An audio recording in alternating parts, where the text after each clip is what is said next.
मैं कल ही कहता सी भी इस तरह की कोई गल नहीं, जे कोई गल होती भी है किसी के मन में चुभी भी है मेरी गल,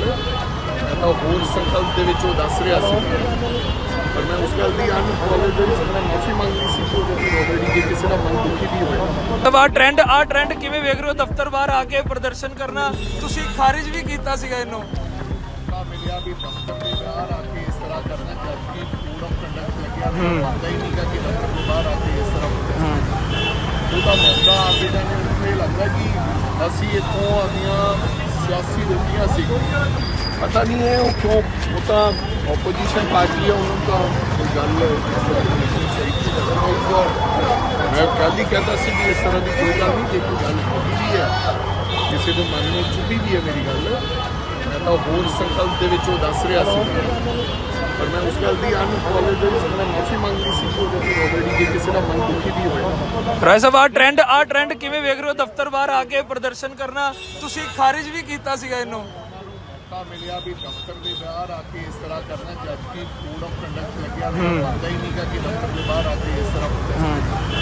ਉਹਦਾ ਮੌਕਾ ਆਗੇ ਜਾने उन्हें लगता कि ਅਸੀਂ ਇੱਥੋਂ ਆਪਣੀਆਂ ਸਿਆਸੀ ਰੋਟੀਆਂ ਸੀ, ਜਦਕਿ ਸਮਾਜ ਸਾਡਾ ਅੰਗ ਹੈ, समाज साढ़े सिर का ताज है, और सरदार बूटा सिंह साढ़े सरमौर आगू सन, मेरे पिता समाज सन। फिर भी मैं जिस गल नाल लहजे नाल गल कर रहा सीगा, मैं गल ये कर रहा सीगा कि राष्ट्रपति बनाए, फिर प्रधानमंत्री बनाए, फिर गृह मंत्री बनाए, फिर फौजा के जरनैल बनाए, फिर भी किसी को मेरे गल करने पर भी मन में ठेस पहुंची हो तो हाथ जोड़ के माफ़ी है। ठीक है, थैंक यू। पता नहीं है वो क्यों, वो तो ऑपोजिशन पार्टी है, उन्होंने तो कोई गल चाਹੀਦੀ है। मैं कल ही कहता सी भी इस तरह की कोई गल नहीं, जे कोई गल होती भी है किसी के मन में चुभी भी है मेरी गल, मैं तो होर संकल्प के विचों दस रहा सी, पर मैं उस गल की अनअपॉलोजाइज मैं माफ़ी मंगनी सी कि ऑलरेडी जे किसी का मन दुखी भी होया। राय साहब आ ट्रेंड किवें वेख रहे हो? दफ्तर बाहर आके प्रदर्शन करना तुसी खारिज भी कीता सीगा इन्हों मिलिया भी दफ्तर के बाहर आके इस तरह करना, जबकि कोड ऑफ कंडक्ट लग्या पता ही नहीं का कि दफ्तर के बाहर आके इस तरह ਉਹਦਾ ਮੌਕਾ ਆਗੇ ਜਾने उन्हें लगता कि ਅਸੀਂ ਇੱਥੋਂ ਆਪਣੀਆਂ ਸਿਆਸੀ ਰੋਟੀਆਂ ਸੀ, ਜਦਕਿ ਸਮਾਜ ਸਾਡਾ ਅੰਗ ਹੈ, ਸਮਾਜ ਸਾਡੇ ਸਿਰ ਦਾ ਤਾਜ ਹੈ, और सरदार बूटा सिंह साढ़े सरमौर आगू सन, मेरे पिता समाज सन। फिर भी मैं जिस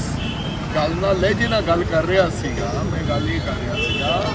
कि राष्ट्रपति बनाए, फिर प्रधानमंत्री बनाए, फिर गृह मंत्री बनाए, फिर फौजा के जरनैल बनाए,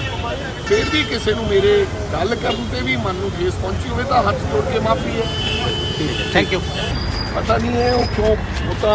ऑपोजिशन पार्टी है, उन्होंने तो कोई गल चाਹੀਦੀ है। मैं कल ही कहता सी भी इस तरह की कोई गल नहीं, जे कोई गल होती भी है किसी के मन में चुभी भी है मेरी गल, मैं तो होर संकल्प के विचों दस रहा सी, पर मैं उस गल की अनअपॉलोजाइज मैं माफ़ी मंगनी सी कि ऑलरेडी जे किसी का मन दुखी भी होया। राय साहब आ ट्रेंड किवें वेख रहे हो? दफ्तर बाहर आके प्रदर्शन करना तुसी खारिज भी कीता सीगा इन्हों मिलिया भी दफ्तर के बाहर आके इस तरह करना, जबकि कोड ऑफ कंडक्ट लग्या पता ही नहीं का कि दफ्तर के बाहर आके इस तरह ਉਹਦਾ ਮੌਕਾ ਆਗੇ ਜਾने उन्हें लगता कि ਅਸੀਂ ਇੱਥੋਂ ਆਪਣੀਆਂ ਸਿਆਸੀ ਰੋਟੀਆਂ ਸੀ, ਜਦਕਿ ਸਮਾਜ ਸਾਡਾ ਅੰਗ ਹੈ, ਸਮਾਜ ਸਾਡੇ ਸਿਰ ਦਾ ਤਾਜ ਹੈ, और सरदार बूटा सिंह साढ़े सरमौर आगू सन, मेरे पिता समाज सन। फिर भी मैं जिस गल नाल लहजे नाल गल कर रहा सीगा, मैं गल ये कर रहा सीगा कि राष्ट्रपति बनाए, फिर प्रधानमंत्री बनाए, फिर गृह मंत्री बनाए, फिर फौजा के जरनैल बनाए, फिर भी किसी को मेरे गल करने पर भी मन में ठेस पहुंची हो तो हाथ जोड़ के माफ़ी है। ठीक है, थैंक यू। पता नहीं है वो क्यों, वो तो ऑपोजिशन पार्टी है, उन्होंने तो कोई गल चाਹੀਦੀ है। मैं कल ही कहता सी भी इस तरह की कोई गल नहीं, जे कोई गल होती भी है किसी के मन में चुभी भी है मेरी गल, मैं तो होर संकल्प के विचों दस रहा सी, पर मैं उस गल की अनअपॉलोजाइज मैं माफ़ी मंगनी सी कि ऑलरेडी जे किसी का मन दुखी भी होया। राय साहब आ ट्रेंड किवें वेख रहे हो? दफ्तर बाहर आके प्रदर्शन करना तुसी खारिज भी कीता सीगा इन्हों मिलिया भी दफ्तर के बाहर आके इस तरह करना, जबकि कोड ऑफ कंडक्ट लग्या पता ही नहीं का कि दफ्तर के बाहर आके इस तरह ਉਹਦਾ ਮੌਕਾ ਆ ਕੇ ਜਾਣੇ ਉਹਨਾਂ ਨੂੰ ਇਹ ਲੱਗਦਾ ਕਿ ਅਸੀਂ ਇੱਥੋਂ ਆਪਣੀਆਂ ਸਿਆਸੀ ਰੋਟੀਆਂ ਸਿੱਖੀਆਂ ਕਿਉਂਕਿ ਸਮਾਜ ਸਾਡਾ ਅੰਗ ਹੈ, ਸਮਾਜ ਸਾਡੇ ਸਿਰ ਦਾ ਤਾਜ ਹੈ ਔਰ ਸਰਦਾਰ ਬੂਟਾ ਸਿੰਘ ਸਾਡੇ ਸਰਮੌਰ ਆਗੂ ਸਨ, ਮੇਰੇ ਪਿਤਾ ਸਮਾਨ ਸਨ। ਫਿਰ ਵੀ ਮੈਂ ਜਿਸ ਗੱਲ ਨਾਲ ਲਹਿਜੇ ਨਾਲ ਗੱਲ ਕਰ ਰਿਹਾ ਸੀਗਾ, ਮੈਂ ਗੱਲ ਇਹ ਕਰ ਰਿਹਾ ਸੀਗਾ कि राष्ट्रपति बनाए, फिर प्रधानमंत्री बनाए, फिर गृह मंत्री बनाए, फिर फौजां दे जरनैल बनाए, फिर भी किसी को मेरे गल करन ते भी मन में ठेस पहुंची होवे तां हथ जोड़ के माफी है। Thank you. पता नहीं है वो क्यों, वो तो ओपोजिशन पार्टी है, उन्होंने तो गल मैं कल ही कहता सी कि इस तरह की कोई गल नहीं, जे कोई गल होगी भी है किसी के मन में चुभी भी है मेरी गल, मैं तो होर संकल्प के विचों दस रहा सी, पर मैं उस गल की अनअपॉलोजाइज मैं माफी मंग ली सी ऑलरेडी जे किसी का मन दुखी भी होया। ਰਾਏ ਸਾਹਿਬ ਆ ਟ੍ਰੈਂਡ ਕਿਵੇਂ ਵੇਖ ਰਹੇ ਹੋ? ਦਫ਼ਤਰ ਬਾਹਰ ਆ ਕੇ ਪ੍ਰਦਰਸ਼ਨ ਕਰਨਾ ਤੁਸੀਂ ਖਾਰਿਜ ਵੀ ਕੀਤਾ ਸੀਗਾ ਇਹਨੂੰ। मौका मिलिया भी दफ्तर के बाहर आके इस तरह करना, जबकि कोड ऑफ कंडक्ट लग्या पता ही नहीं का कि दफ्तर के बाहर आके इस तरह ਉਹਦਾ मौका आके जाने उन्होंने ये लगता कि ਅਸੀਂ ਇੱਥੋਂ ਆਪਣੀਆਂ ਸਿਆਸੀ ਰੋਟੀਆਂ ਸਿੱਖੀਆਂ ਕਿਉਂਕਿ ਸਮਾਜ ਸਾਡਾ ਅੰਗ ਹੈ, ਸਮਾਜ ਸਾਡੇ ਸਿਰ ਦਾ ਤਾਜ ਹੈ ਔਰ ਸਰਦਾਰ ਬੂਟਾ ਸਿੰਘ ਸਾਡੇ ਸਰਮੌਰ ਆਗੂ ਸਨ, ਮੇਰੇ ਪਿਤਾ ਸਮਾਨ ਸਨ। ਫਿਰ ਵੀ ਮੈਂ ਜਿਸ ਗੱਲ ਨਾਲ ਲਹਿਜੇ ਨਾਲ ਗੱਲ ਕਰ ਰਿਹਾ ਸੀਗਾ, ਮੈਂ ਗੱਲ ਇਹ ਕਰ ਰਿਹਾ ਸੀਗਾ कि राष्ट्रपति बनाए, फिर प्रधानमंत्री बनाए, फिर गृह मंत्री बनाए, फिर फौजां दे जरनैल बनाए, फिर भी किसी को मेरे गल करन ते भी मन में ठेस पहुंची होवे तां हथ जोड़ के माफी है। Thank you. पता नहीं है वो क्यों, वो तो ओपोजिशन पार्टी है, उन्होंने तो गल मैं कल ही कहता सी कि इस तरह की कोई गल नहीं, जे कोई गल होगी भी है किसी के मन में चुभी भी है मेरी गल, मैं तो होर संकल्प के विचों दस रहा सी, पर मैं उस गल की अनअपॉलोजाइज मैं माफी मंग ली सी ऑलरेडी जे किसी का मन दुखी भी होया। ਰਾਏ ਸਾਹਿਬ ਆ ਟ੍ਰੈਂਡ ਕਿਵੇਂ ਵੇਖ ਰਹੇ ਹੋ? ਦਫ਼ਤਰ ਬਾਹਰ ਆ ਕੇ ਪ੍ਰਦਰਸ਼ਨ ਕਰਨਾ ਤੁਸੀਂ ਖਾਰਿਜ ਵੀ ਕੀਤਾ ਸੀਗਾ ਇਹਨੂੰ।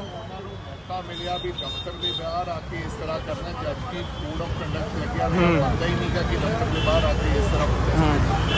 ਉਹਦਾ मौका आके जाने उन्होंने ये लगता कि ਅਸੀਂ ਇੱਥੋਂ ਆਪਣੀਆਂ ਸਿਆਸੀ ਰੋਟੀਆਂ ਸਿੱਖੀਆਂ ਕਿਉਂਕਿ ਸਮਾਜ ਸਾਡਾ ਅੰਗ ਹੈ, ਸਮਾਜ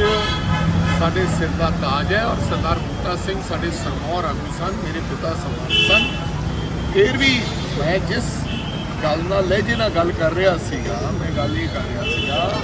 कि राष्ट्रपति बनाए, फिर प्रधानमंत्री बनाए, फिर गृह मंत्री बनाए, फिर फौजां दे जरनैल बनाए, फिर भी किसी को मेरे गल करन ते भी मन में ठेस पहुंची होवे तां हथ जोड़ के माफी है। Thank you. पता नहीं है वो क्यों, वो तो ओपोजिशन पार्टी है, उन्होंने तो गल मैं कल ही कहता सी कि इस तरह की कोई गल नहीं, जे कोई गल होगी भी है किसी के मन में चुभी भी है मेरी गल, मैं तो होर संकल्प के विचों दस रहा सी, पर मैं उस गल की अनअपॉलोजाइज मैं माफी मंग ली सी ऑलरेडी जे किसी का मन दुखी भी होया। ਰਾਏ ਸਾਹਿਬ ਆ ਟ੍ਰੈਂਡ ਕਿਵੇਂ ਵੇਖ ਰਹੇ ਹੋ? ਦਫ਼ਤਰ ਬਾਹਰ ਆ ਕੇ ਪ੍ਰਦਰਸ਼ਨ ਕਰਨਾ ਤੁਸੀਂ ਖਾਰਿਜ ਵੀ ਕੀਤਾ ਸੀਗਾ ਇਹਨੂੰ। मौका मिलिया भी दफ्तर के बाहर आके इस तरह करना, जबकि कोड ऑफ कंडक्ट लग्या पता ही नहीं का कि दफ्तर के बाहर आके इस तरह ਉਹਦਾ मौका आके जाने उन्होंने ये लगता कि ਅਸੀਂ ਇੱਥੋਂ ਆਪਣੀਆਂ ਸਿਆਸੀ ਰੋਟੀਆਂ ਸਿੱਖੀਆਂ ਕਿਉਂਕਿ ਸਮਾਜ ਸਾਡਾ ਅੰਗ ਹੈ, ਸਮਾਜ ਸਾਡੇ ਸਿਰ ਦਾ ਤਾਜ ਹੈ ਔਰ ਸਰਦਾਰ ਬੂਟਾ ਸਿੰਘ ਸਾਡੇ ਸਰਮੌਰ ਆਗੂ ਸਨ, ਮੇਰੇ ਪਿਤਾ ਸਮਾਨ ਸਨ। ਫਿਰ ਵੀ ਮੈਂ ਜਿਸ ਗੱਲ ਨਾਲ ਲਹਿਜੇ ਨਾਲ ਗੱਲ ਕਰ ਰਿਹਾ ਸੀਗਾ, ਮੈਂ ਗੱਲ ਇਹ ਕਰ ਰਿਹਾ ਸੀਗਾ कि राष्ट्रपति बनाए, फिर प्रधानमंत्री बनाए, फिर गृह मंत्री बनाए, फिर फौजां दे जरनैल बनाए, फिर भी किसी को मेरे गल करन ते भी मन में ठेस पहुंची होवे तां हथ जोड़ के माफी है। Thank you. पता नहीं है वो क्यों, वो तो